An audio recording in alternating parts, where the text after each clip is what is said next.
Hi, I'm Gordon from Camera Labs, and this is a very quick look at the Canon RF 85mm f1.2L USM DS, a high-end short telephoto lens designed for its EOS R full-frame mirrorless cameras.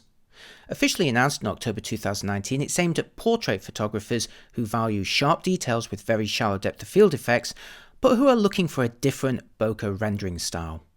If it looks familiar, it's because it's almost identical to the existing RF 85mm f1.2L USM pictured here on the right, released a few months earlier.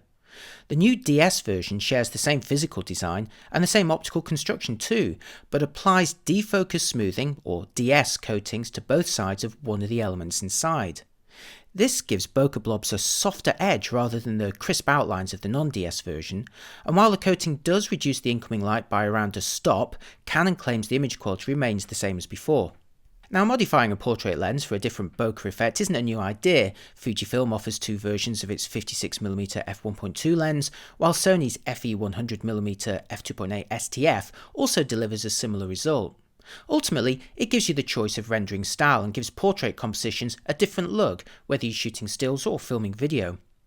Like those similar models though, there is a price premium on the DS version, with those coatings adding a not inconsiderable £450 over the non-DS version, bringing it to £3,249 versus £2,800 for the older version. These are not cheap lenses. You could alternatively adapt the older EF85 f1.2L to USM, which costs under £2,000, albeit without the specialist rendering.